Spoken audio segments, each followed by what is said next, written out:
Hola chavales. Bueno, mi nombre es Íñigo Pastor, alias Íñigo Munster, de toda la vida, que me preguntaba es cómo llegué a dar, bueno, cómo es que estoy en Madrid, no siendo de aquí, pues como mucha gente que está en Madrid, ¿no? Que en un momento dado se planteó venir a Madrid a estudiar, cosa que no hice, y sin embargo opté y encajé también un poco en la ciudad, en poder establecerme como habitante, ciudadano de la ciudad, como mucha otra gente que recala en Madrid, como ciudad muy hospitalaria que es, ¿no? Porque realmente además la mayoría de la gente de aquí no somos de aquí.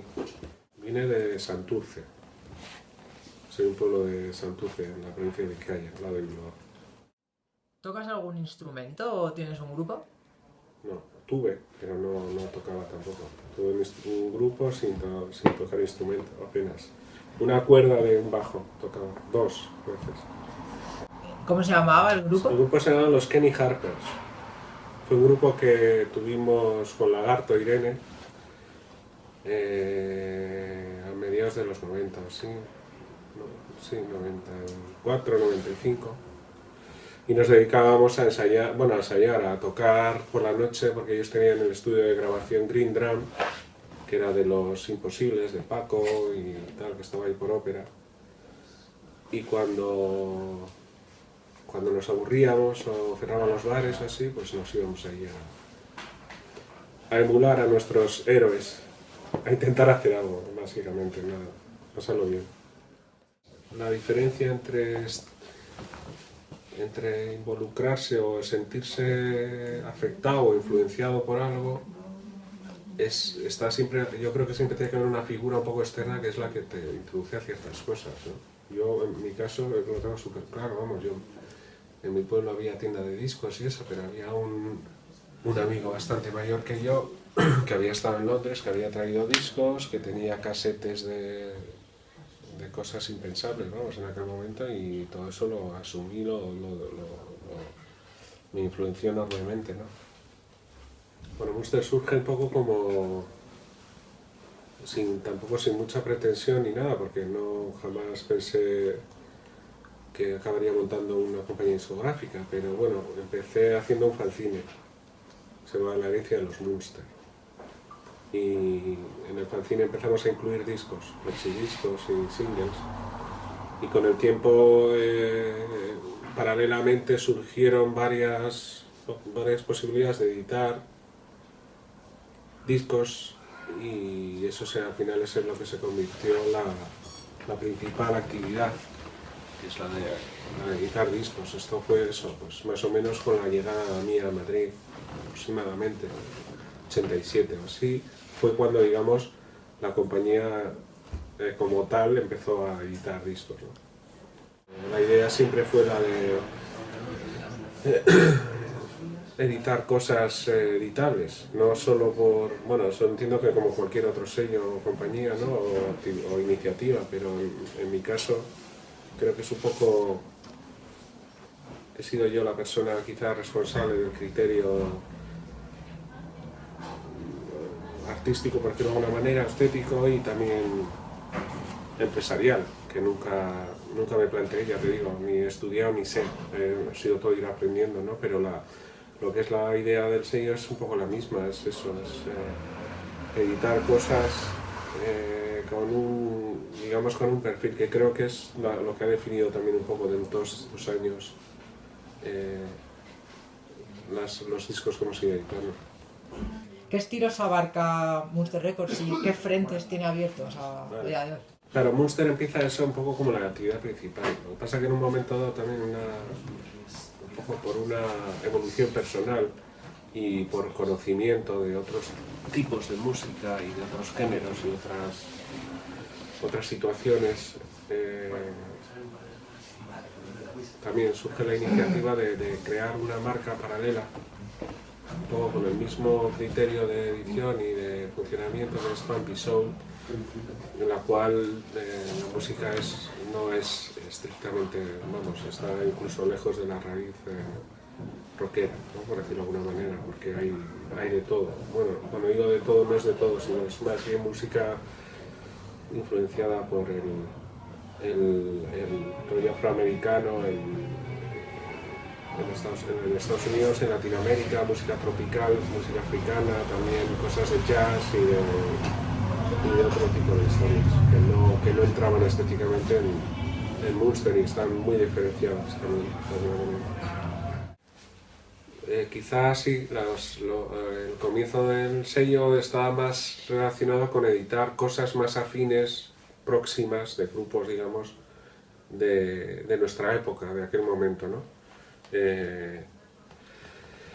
Editamos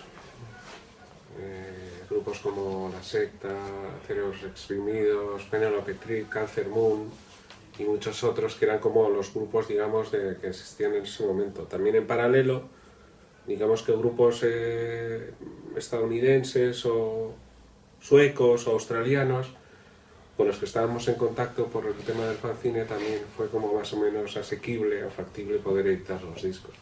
También con el tiempo descubres que hay cosas que, o sea, también de alguna manera aprendes o investigas acerca de cómo se hace para reeditar algo y realmente es que ahora ha sido un poco el paso inverso, que es como que ahora en la actualidad prácticamente no editamos grupos contemporáneos, muy pocos vamos de hecho, pero seguimos haciendo cosas de grupos ahora existentes, digamos, vivas, ¿no? Pero el tema de las reediciones es un poco por lo que también somos conocidos en todo el mundo. ¿Sabes? Creo además incluso ahora que es un momento distinto en el cual casi creo que son los grupos los que realmente tienen la opción de mucho más fácil de autoeditarse y defender lo suyo, ¿no? Y mostrarlo sin necesidad de que haya una compañía detrás. Por ejemplo, hemos editado un grupo de Oporto que se llaman Japanese Girl, que van a estar aquí tocando, de hecho, la semana que viene. Sacamos un grupo de Austin también, Damn Times, que produjo Mike Mariconda. Y seguimos sacando cosas así, digamos, actuales, pero no podemos hacerlo con la misma intensidad que hacemos el resto de trabajo, porque también aparte trabajar con grupos que existen y tal es muy demandante y no...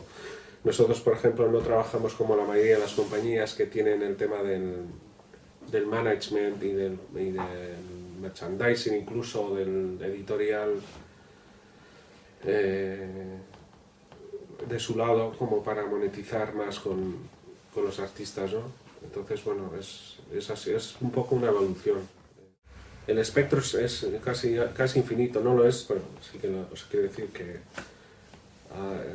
das la vuelta al mundo y donde pongas el dedo hubo algo interesante de un tipo u otro.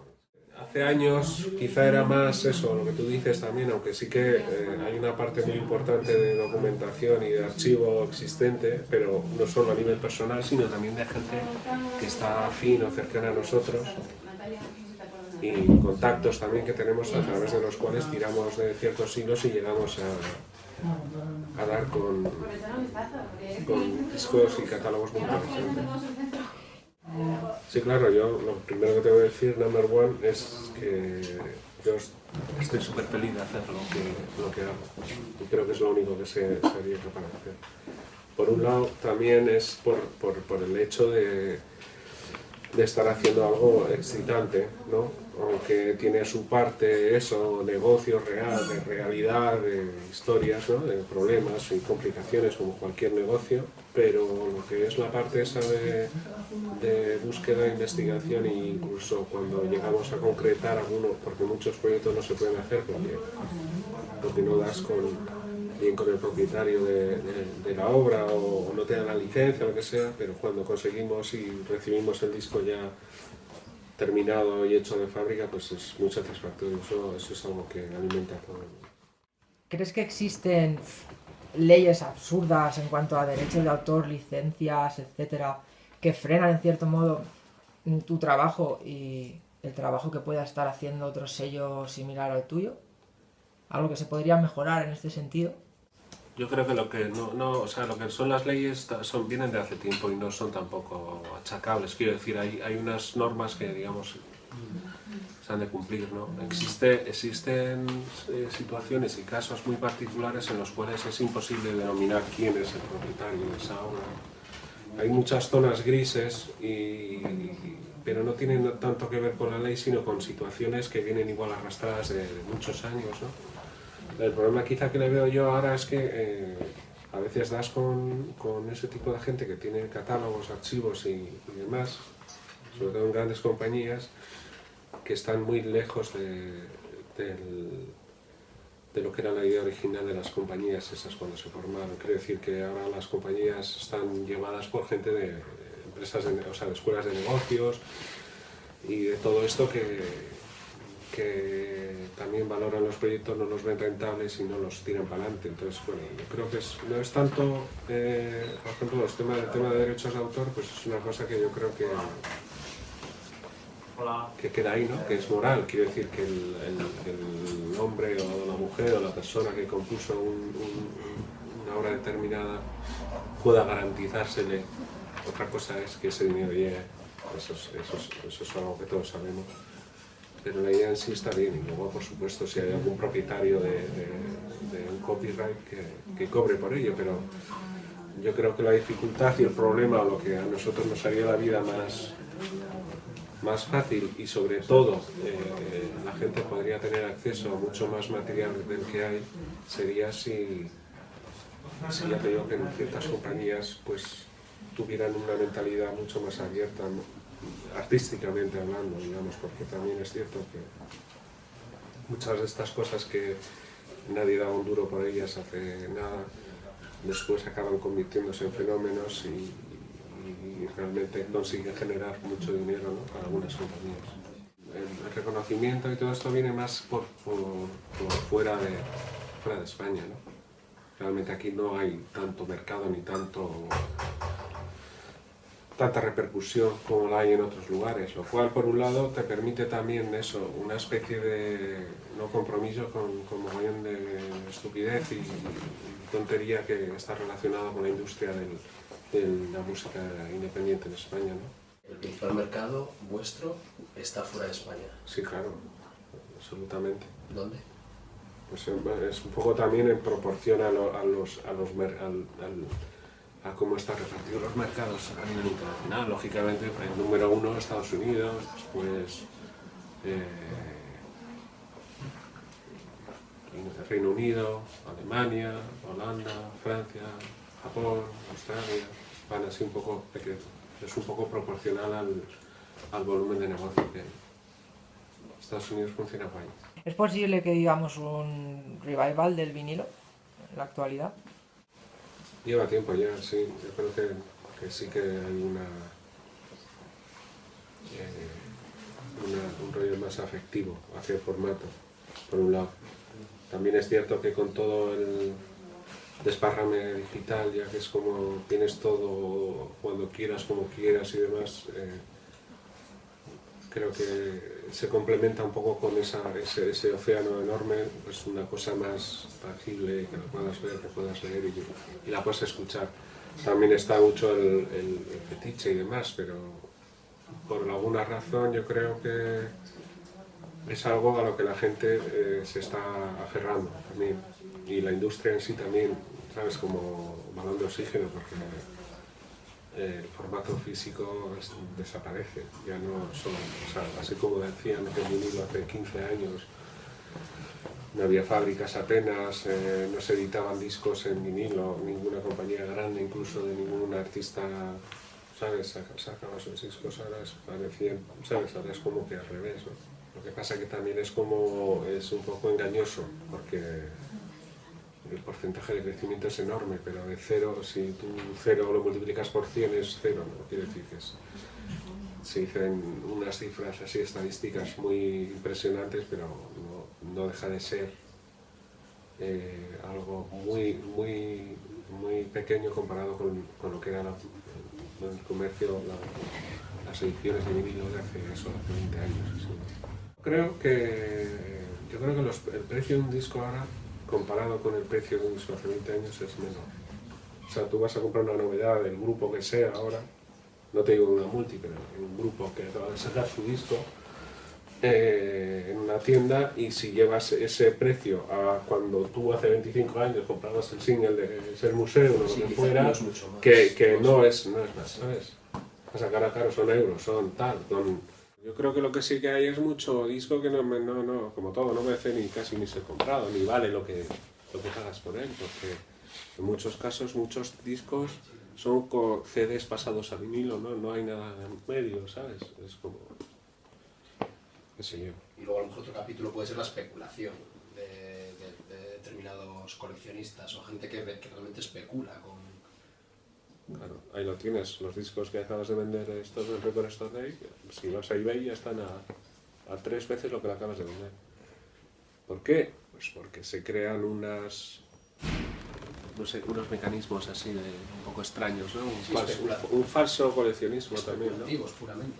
El disco de colección siempre ha sido un disco deseado por algo, no porque sale en una fecha determinada y son X copias, sino porque normalmente es porque en su momento no fueron atendidos, apenas se vendieron y entonces son caros. Es muy extraño, yo en eso es algo que, bueno, que no lo puedo entender, pero un poco superficial, si quieres.